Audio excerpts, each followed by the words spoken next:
G'day, Steel Nation. Welcome back to Pittsburgh Steelers Syndicate. Thank you for once again checking out another video. If you guys are new here and you enjoy the content or you're a returning viewer, hit that sub, hit that like. We are having a fantastic time. Myself and Owen love talking football.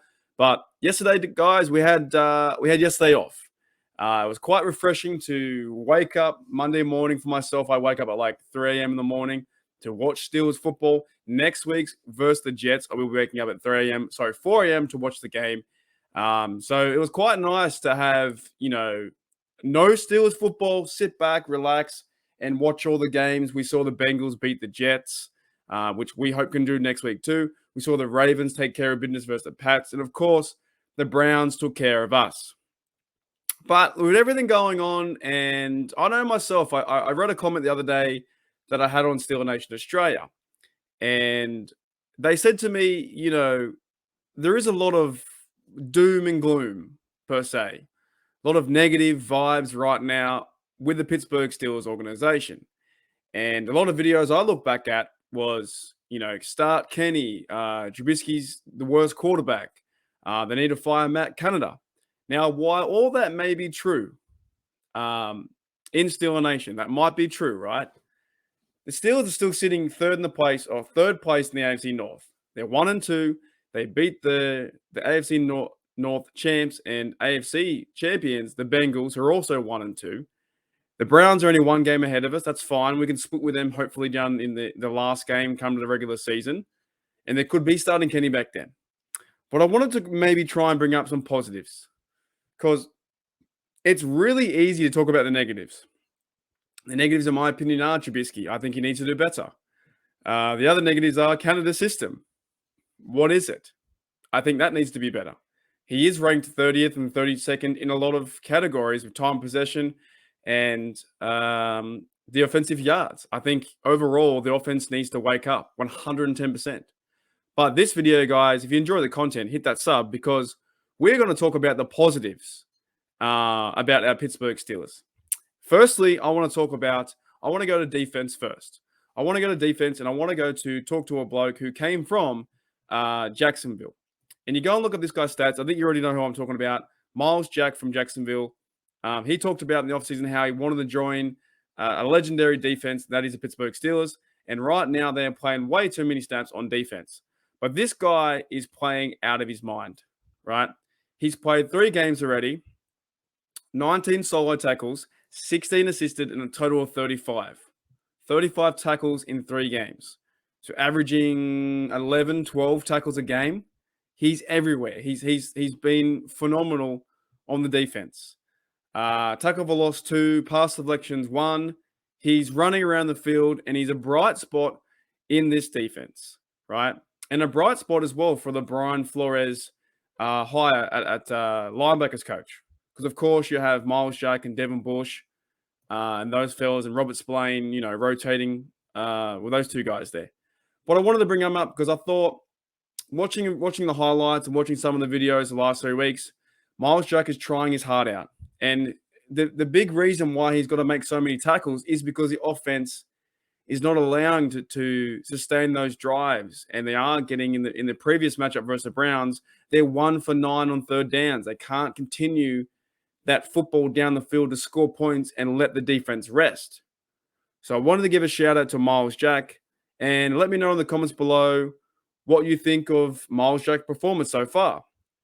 If I were to grade him, I would say probably a B to B+. Let me know what you guys, if you might grade him. Are you a fan of him? Are you going to run out and buy his jersey? Because I keep watching his play. He's a physical tackler. He runs. He's a good run stopper as well. He's diagnosing the route. If it's a play action or if it's a run, he's there. And he's almost like the guy that, man, I wish we could have seen what Shazier could have been, number 50, because he can play all over the field. He can scout around all over the field. So shout out to Miles Jack. I think he's doing fantastic. Now, another player I want to bring up, another positive. Here's another positive. It's not all doom and gloom. And I know it has been that talk for a very long time, right? For the last 3 weeks, it has felt like even after the victory versus the Bengals, it still felt like a loss. And it does feel like the Steelers could be 0-3. But it's not all doom and gloom. The other bright spot is a running back. And if I say a Steelers running back, who do you think straight away? you think Najee Harris. But actually, it's not Najee Harris that I want to talk about. I think Najee Harris is still getting over his injury. His Liz Frank injury, I think it's still bothering him to a certain degree, but I'm not a doctor. I'm so disconnected. I'm so far away. But from what I see on the TV, I think that's still bothering him. And I went into, you look at Jalen Warren's stats, right? Overall, he's played 3 games. He's had 11 attempts, 52 yards, and he has the highest out of the running backs, 4.7, with the longest of 10. Okay. That's 4.7 yards, not bad for a running back. He has a higher average right now than Najee Harris. Now, I'm not saying give up on Najee Harris. I believe in Najee Harris 100%. I believe that Najee Harris is running back number 1. But you got to give a shout out to Jalen Warren, 4.7 yards per average. And you go to his receiving as well. He has 2 receptions for 3 yards. So, you know what? Not that great. Not that great.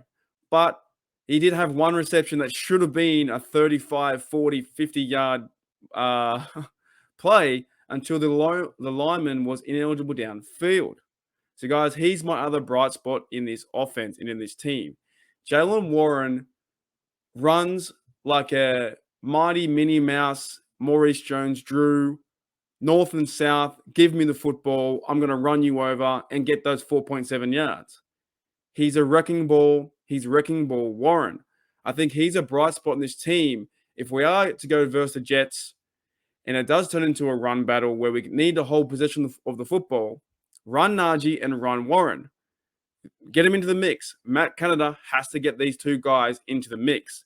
And I think with that average, 4.7 sets you up for all kinds of things at 2nd and 5, 2nd and 6. Sets you up for play action. It sets you up to go deep to Pickens, or it sets you up to get the football to Muth. So he's my other positive, right? But I want to leave you on this one last positive. And you guys can name some positives too. It's more of a positive feel vibe, chill out vibe. There was no football today. I want to leave you guys with this. The Pittsburgh Steelers, the best positive is, in my opinion, can the Steelers team get worse? Can they get worse than what we have seen? If that makes sense. The Steelers team, Pittsburgh Steelers, sneaked away with a victory from the Bengals. We got a win over the Bengals. No matter whatever happened, they missed 2 field goals. We got that victory, right? We got that victory. So in my opinion, can the Steelers get worse? And an easy answer is 100%, 100% they can get worse. They cannot score any points. They can lose yards running football. They cannot score anything. Sure, they can get worse. But I feel like with this 10-day break, going into Acrisure Stadium, formerly known as Heinz Field, that the Steelers might be able to put a game plan together to go out there and beat the Jets. Now, if that comes down to Trubisky finally, stepping into his throws, the Matt Canada system, working things out and targeting their best players, Deontay, Najee Harris, Freiermuth, needs to get the football in the first quarter. If they can work something out on offense and score 17, 20, 21 points, I believe they can hold the Jets under 20 and hopefully get a victory, right? And throughout the week, I will discuss what my predictions are for the score and who's going to win. But right now, one big positive for the Pittsburgh Steelers team is, can they get any worse? Can they really get any worse? They're 1-2. They beat the Bengals. Yes, they lost to the Browns. Yes, lost to the Pats. But I think when, in life, when you hit rock bottom and you can't go anywhere, you can only go up. So the Steelers team can only go up. And I think that the way they do it is, if they do start Trubisky from here on out to the very end, right? And I did do a record prediction on that. I thought they could go 6-11, but if they're going to get any better and the team's going to rally around each other, it's going to be behind the run game and targeting Freiermuth and getting the football quick and fast to DJ and moving those sticks forward. So in my opinion, it can't get any worse.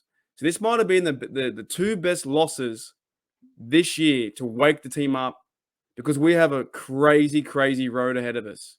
The Pittsburgh Steelers have to go and verse the Jets at home. Then they have to go to Buffalo, come back to, I believe, the Buccaneers at home. And then we have the Eagles and Miami Dolphins away before the bye. There's a big chance they could go 1-7. But if they can escape this period and go 3-4, 4-3, That would be a blessing. If they can get 2 games out of this, and we saw the Bills lose today too. But all these teams, those 4 teams I named beside the Jets, are going to be really hard to play. Anyways, guys, hopefully you enjoyed the video. I know I rambled on quite a bit talking about our team, but to me, it's Miles Jack. He's a positive. Jalen Warren's a big positive. And can it get any worse? Can it get any worse? I hope not, guys. I want to see my team win. I know you guys want to see your team win as well. So thank you for checking out Pittsburgh Steelers Syndicate. And as always, guys, here we go, Steelers. Here we go.